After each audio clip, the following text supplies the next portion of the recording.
കേരള സർവകലാശാല യുവജനോത്സവത്തിന് ഇന്തിഫാദ എന്ന് പേരിട്ടതിനെതിരായ ഹർജിയിൽ തുടർ നടപടികൾ ഹൈക്കോടതി അവസാനിപ്പിച്ചു. പേര് പിൻവലിച്ചുകൊണ്ടുള്ള വിസിയുടെ ഉത്തരവിറങ്ങിയ പശ്ചാത്തലത്തിലാണ് ഈ തീരുമാനം. ശ്രീകാന്ത് നൽകും കൊച്ചിയിൽ നിന്നും വിവരങ്ങൾ. ശ്രീകാന്ത്, ഇന്തിഫാദ എന്ന ഈ പേര് ഈ കലോത്സവത്തിന് ഇട്ടത് വലിയ വിവാദമായിരുന്നു, ചർച്ചയായിരുന്നു.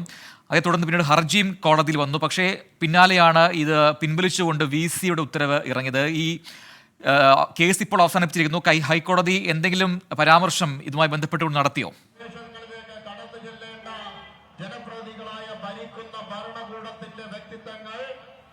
നിലവിൽ കേരള യൂണിവേഴ്സിറ്റി VC തന്നെ ഇതിനുള്ള അനുമതി, ഇന്തിഫാദ എന്ന പേരിൽ ഈ യുവജനോത്സവം നടത്താനുള്ള അനുമതി റദ്ദാക്കിയിരുന്നു. ഇതേ തുടർന്ന് ഇക്കാര്യം കോടതി മുൻപാകെ അഭിഭാഷകൻ അറിയിക്കുകയും ചെയ്തു.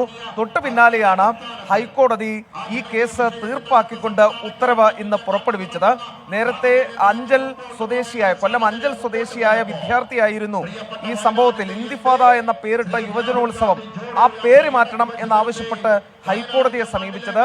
ഇക്കാര്യത്തിൽ ഹൈക്കോടതി VCയുടെയും അതോടൊപ്പം തന്നെ സർക്കാരിന്റെയും ഒക്കെ തന്നെ അഭിപ്രായം തേടുകയും ചെയ്തിരുന്നു. ഏറ്റവും ഒടുവിൽ ഇപ്പോൾ VCയുടെ തീരുമാനം വന്നതിന് പിന്നാലെ ഹൈക്കോടതി കേസ് തീർപ്പാക്കിയിരിക്കുന്നു. ശ്രീകാന്താണ് വിവരങ്ങൾ നൽകിയത്.